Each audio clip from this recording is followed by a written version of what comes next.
So, hi everyone, we're going to talk about our next topic about the material self in our subject, the understanding the self. So, what you're going to do is you're going to identify and understand the connection of our material needs and wants to the development of the self, right? So, the material self actually refers to the tangible aspects of our own identity. So, encompassing all the physical possessions and attributes that we consider part of who we are. So, this concept is rooted in the belief that our belongings, such as our clothing, home, and other personal items, contribute significantly to our sense of self. So these possessions often reflect our personality, preferences, and social status, influencing how we perceive ourselves and how others perceive us. So understanding the material self helps us recognize the connection between our physical environment and our identity. So emphasizing the role of external objects in shaping our self concept.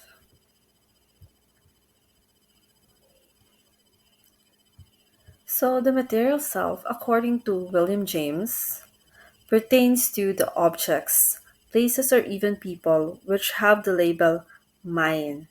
Oh, that's mine. Oh, that's how people perceive it. So, such possessions are viewed as extensions or individuals' identities. So, that means some people define that whatever possessions that they have, it identifies them of who they are as a person. And that's what they call the material self, according to William James. So, the material self, again, refers to the tangible objects, people, or places that carry the designation my or mine. So, there are two subclasses of the material self. It can be distinguished into the bodily self and the extra corporeal or beyond the body. So, according to Rosenberg in 1979, he or she referred to the extracorporeal self as the extended self. So, again, possessions serve a symbolic function. They help people define themselves. So, possessions also extend the self in time. And further evidence that possessions become part of the extended self comes from a series of investigations on the mere ownership effect.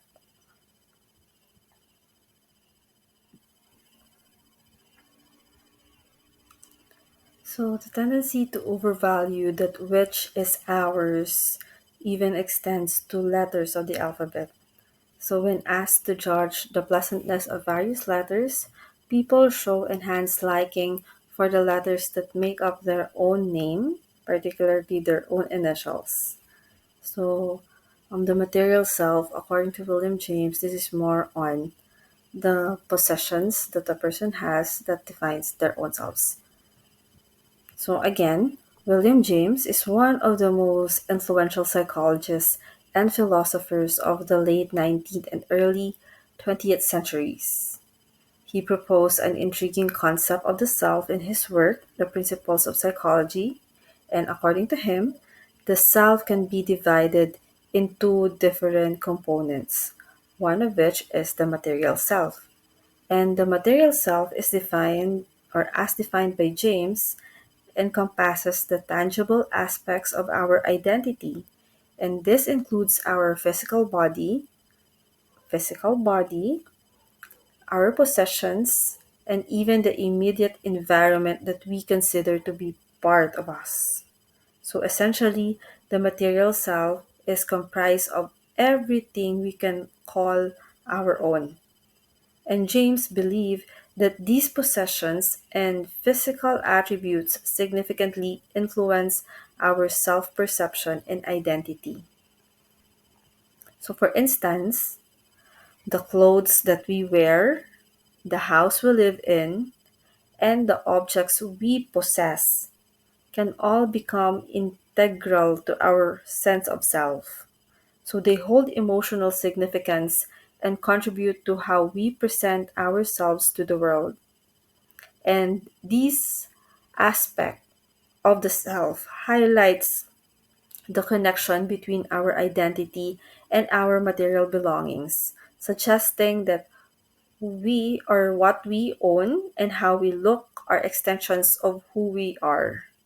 Whatever look or whatever identity that we project, it's because of the material things that we possess.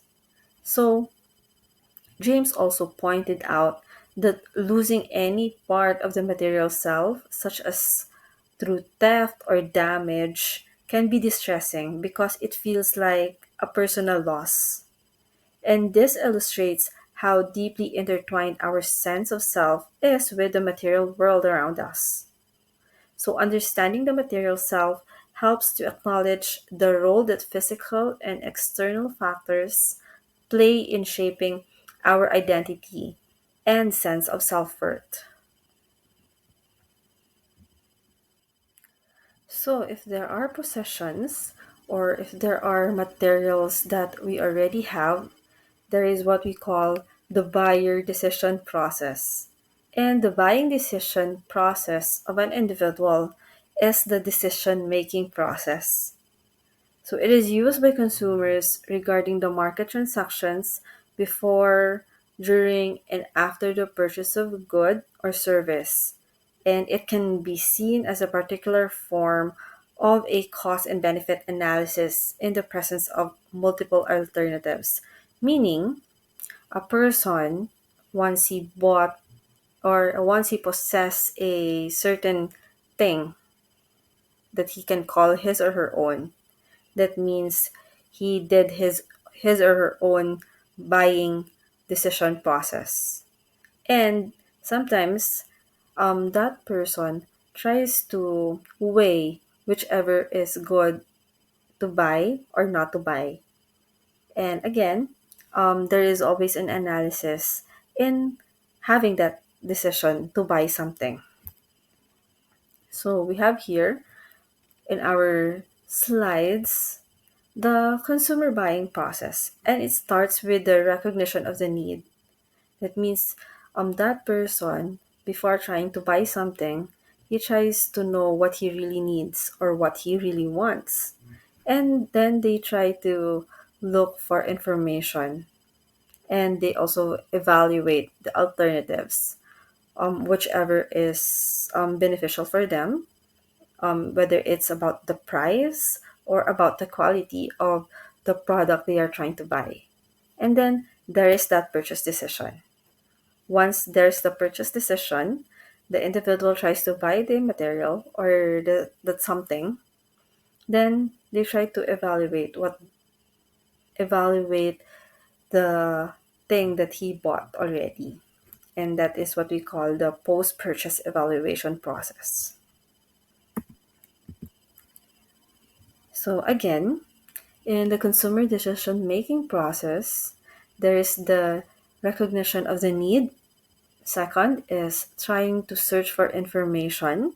That means people or the individual tries to learn more about the product that fits that certain need.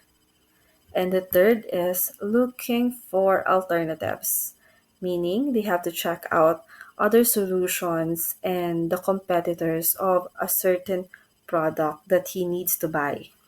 Then there is the purchase decision, where the consumer or the individual makes the purchase already. And lastly, there is the post purchase behavior.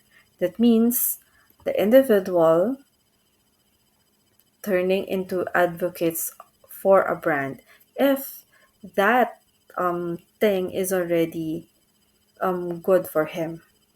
So again, um, the reason why we're trying to learn this process is that before before the person tries to buy something, it comes with a decision. And whatever decision he made it for himself. And that's the reason why an individual is perceived the way he is, the way he dress up, the whatever he wear, or whatever things that he has or possess. It's because of his or her own decision. There is also what we call commodity fetishism. So, borrowing the notion of the fetish from anthropology, it refers to a sacred or symbolic object that, according to its worshippers, has supernatural power. So, commodities are fetishes in the same sense because, by power of our belief in them, we create an obscure hierarchy of value that rates a diamond over fresh water. So, in spite of the fact that the diamond serves little or no purpose at all. That means some commodity, we try to value them as higher because we need them. So this is the concept of commodity fetishism. That means um, being fetish onto something or to a material. That means you try to value it more compared to the other things. So that's why once you value them more, you try to buy them and you buy them gradually or continuously. So we also have another here, consumer behavior. So understanding how people make decisions about what they want, need, and buy is essential to successful marketing because it helps companies to predict how consumers will respond to new products. Again, being an individual with different types of personalities and with different buying patterns, actually makes an identity of a certain person. And some of the companies that where you buy your own product tries to understand it. They try to analyze an individual consumer's behavior. In that way, they try to really target their own market. And that is for companies that is good because once they were able to analyze certain behaviors of their consumers, they will be able to respond to their consumers' needs. And I think if we're going to relate it in our subject in understanding the self, what do we mean by knowing our own behavior or buying patterns is that once we know it and once we analyze it, we try to learn or we try to know or we are trying to know that um, our own behaviors, especially when we're trying to buy anything or something, if it's continuously or constantly buying these materials or things, come mix up our own personality and our own identity. That means whatever we buy, that reflects us. It reflects us because we are trying to be the person who decides what to buy. So again, consumer behavior is affected by psychological factors such as a person's perception of what they need, their attitude and their ability to learn, their personal characteristics, and someone's habits, interests, opinions, and style of decision making, and social considerations, including family, work colleagues, or school friends, and group affiliations. So that means our behavior patterns, especially when trying to buy some goods or materials, is that we are also being influenced by people. So these people could be your family members, could be your friends, or could be your loved ones. And when we're trying to buy something, the reason why we try to also to understand or relate it in our own self is that because um, in every decision that we have, um, the decision probably were influenced by our own emotions. Okay, so when you try to buy something, because, for example, you try to buy food, not what is the reason why you try to buy food? Are you hungry or you just wanted to buy something because you want to spend money? So it really depends on that person's way of deciding why he is trying to buy a food. So in some cases, emotions are a huge factor in consumer behavior and decisions. And companies evaluate valence, how positive or negative the emotion is, and also the arousal, how worked up the consumer is in as much detail as possible. When there is what we call arousal on buying a good, that means the person or an individual is already willing to buy something. So, consumer prefer to have choice but not too much. And there is also what we call the positive and negative emotion. So when given just the right amount of choice, it is what we call the positive emotion. And when or when an individual is given too little or too much options, of course, the behavior of an individual can be a negative emotion. Right.